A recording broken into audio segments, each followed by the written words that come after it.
Wandugu wapenzi, hamjambo. Mie ni Mama Clotilde Moussiso Lyonga, Madame Lyonga.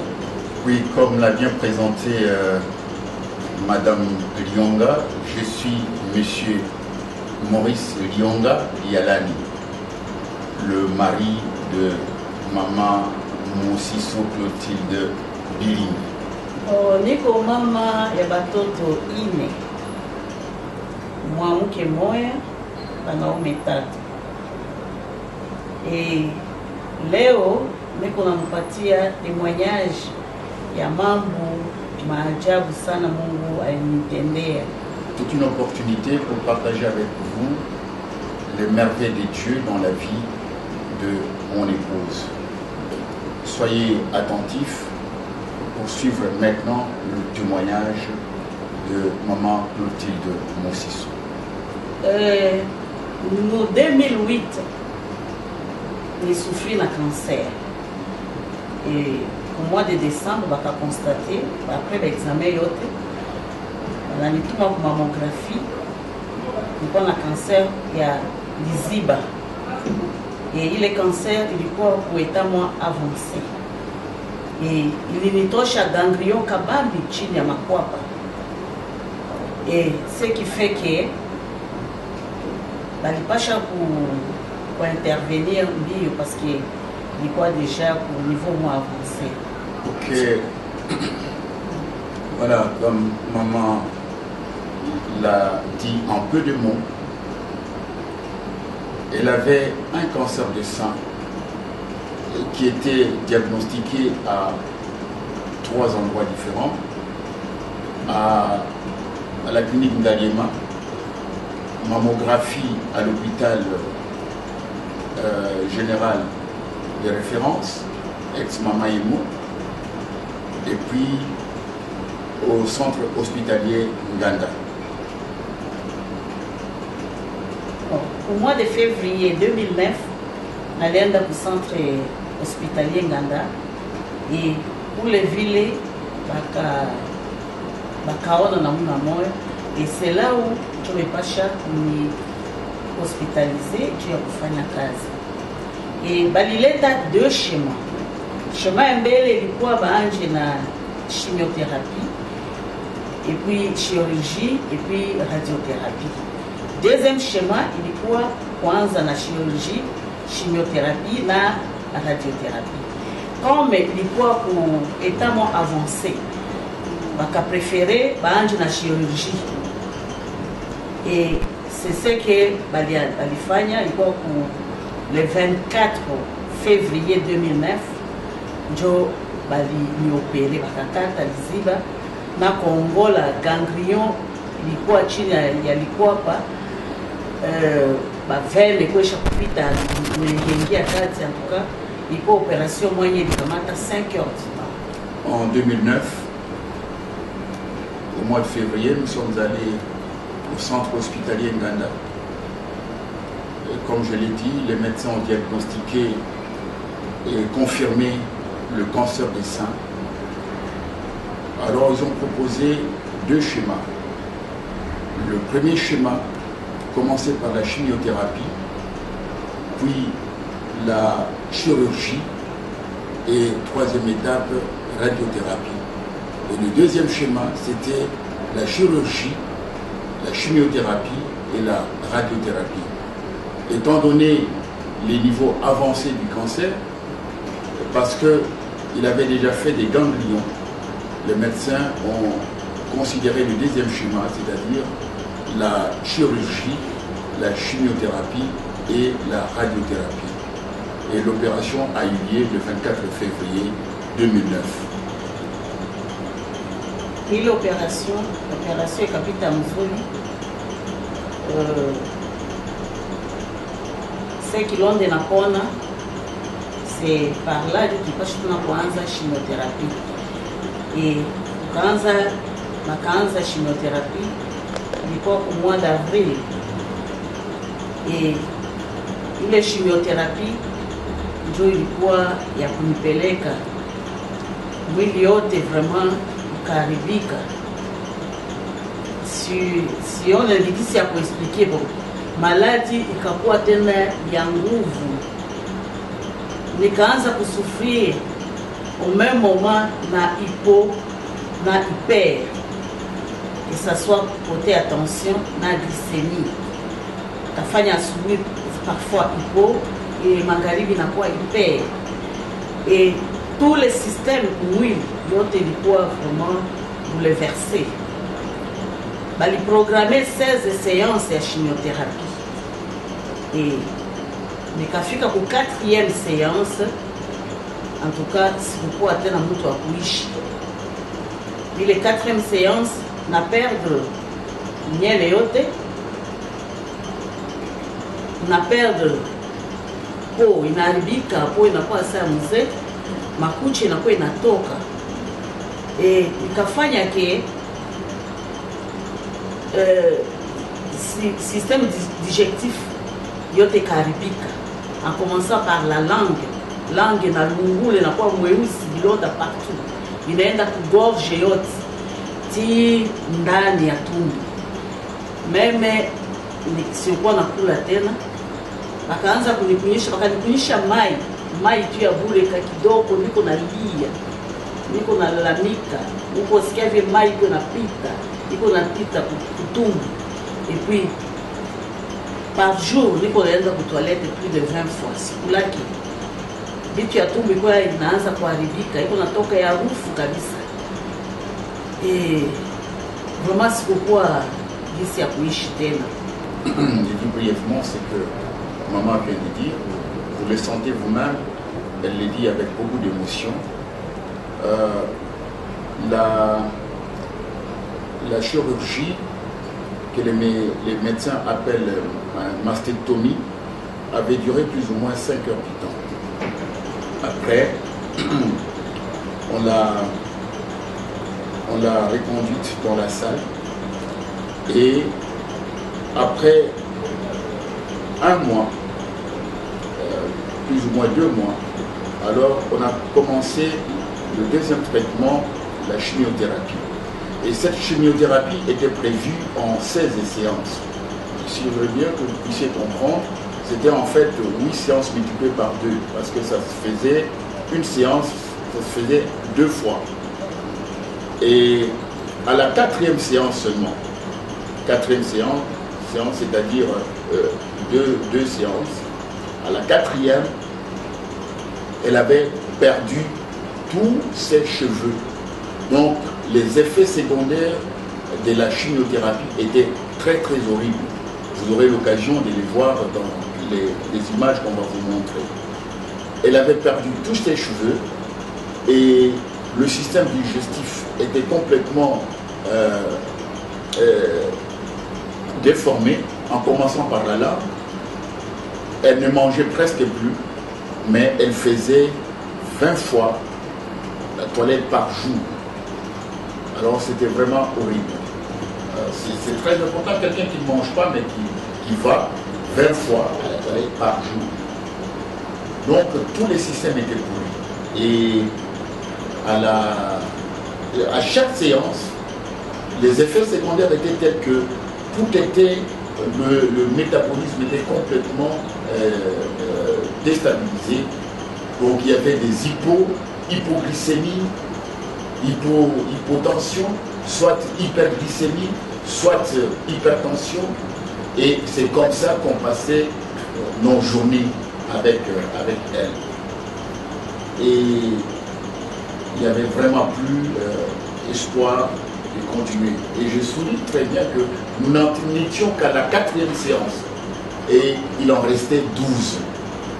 Donc ça devait continuer jusqu'à la fin de l'année. Et nous étions au mois de mai.